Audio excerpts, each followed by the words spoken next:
back squat. Most athletes are going to feel more comfortable back squatting before front squatting. The reason that is the bar feels a little bit more stable in this position, and it kind of cuts out the need to have that upper or that thoracic part of the back engaging that musculature. The back squat's also important because it helps to engage that rear chain or that posterior chain. Because the bar rests over the hips and the hamstrings and the glutes become a little bit more engaged over the front squat. So a proper back squat position, as you already know, always starts in the feet. We've always talked about ground up analysis and athletic ready position.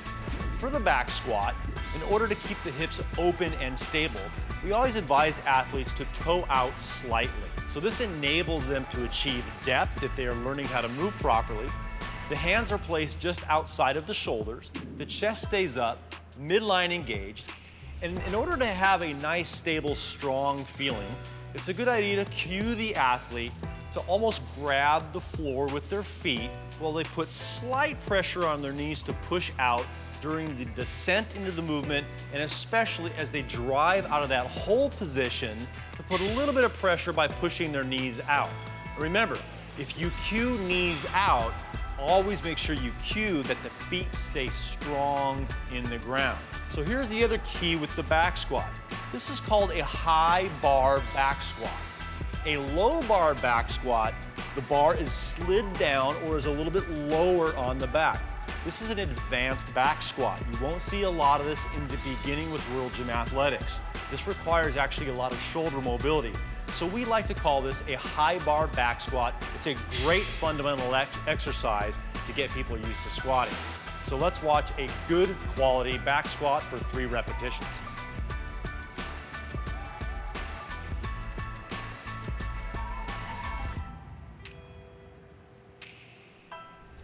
You'll notice both these athletes have very good mobility in their ankles and their knees and their hips.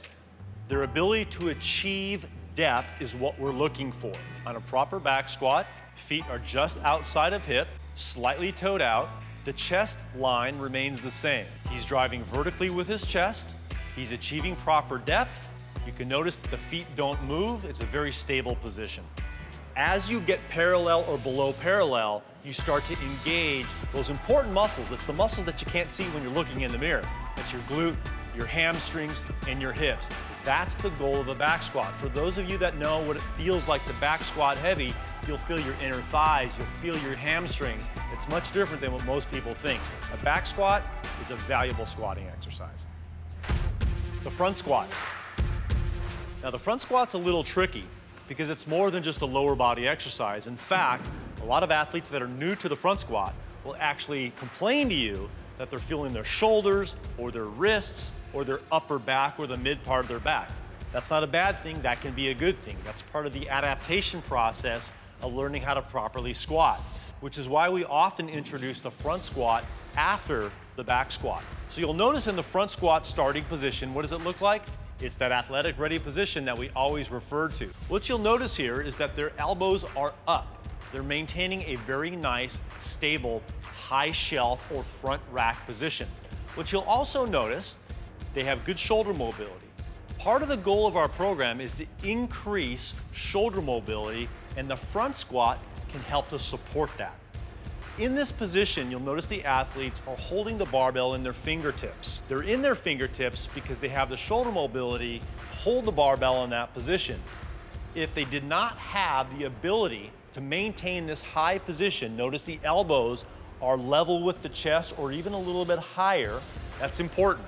If they didn't have the shoulder mobility, they would grab the barbell and they would keep the barbell almost in the same position, the elbows would drop.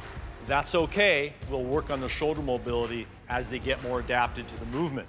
So going back into the fingertip position, the squat movement, or the way that it looks in relationship to the back squat, is the same.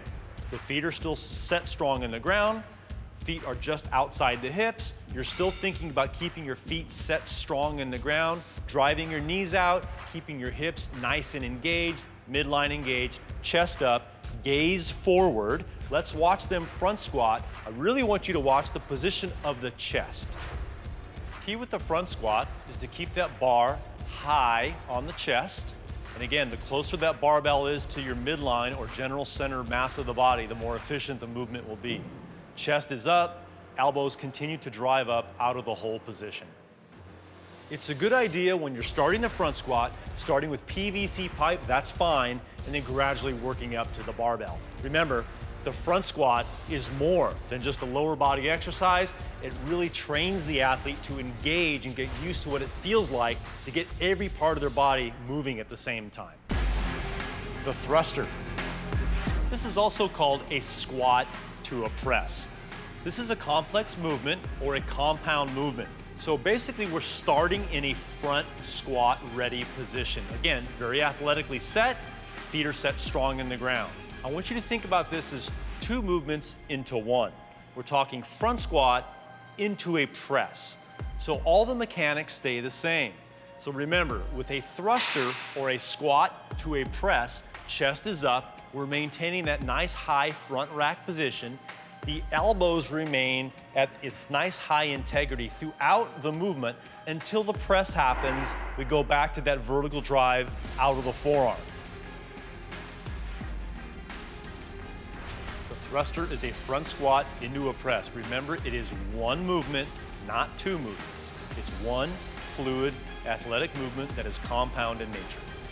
What you'll notice with a thruster, because it is a compound movement, the athlete's heart rate is going to drive up a little faster than other movements. So again, when we're teaching this movement, less repetitions, less load, because it is one of those higher, more advanced movements.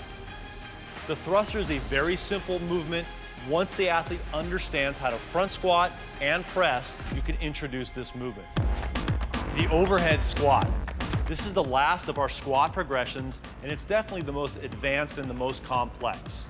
The overhead squat is a full body exercise. It's important for athletes to start light and then build heavy. You'll also notice in a lot of our programming, we don't do overhead squats at high repetition. We keep repetitions low so the athlete feels comfortable and gains confidence in the movement. The setup is almost the same as the rest of the squats. Most athletes, because they struggle with the bar overhead, we will allow athletes to take their feet a little bit wider.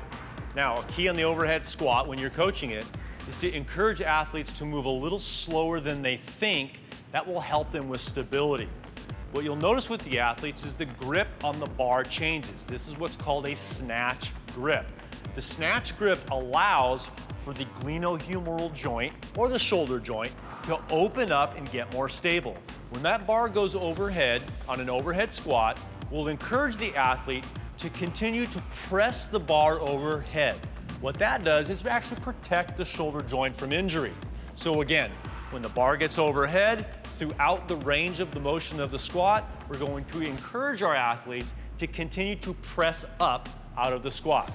So our athletes are going to go into the overhead squat, chest stays up, they'll again, feet are set strong in the ground, knees out, chest up, midline engage. Watch how they squat, they're going to go slow, proper depth. Here we go, a proper overhead squat. As you come up out of the hole, continue to press. Encourage the athlete to descend in a controlled fashion, driving up out of the hole position, keeping the chest up, and remember to always encourage the cue of pressing the bar up as you come up. Feet set strong, knees out, vertical drive. The proper way to lower the barbell after an overhead squat is to cushion it down behind your head instead of in front of your head. That's the overhead squat. Coaches, those are our squat progressions.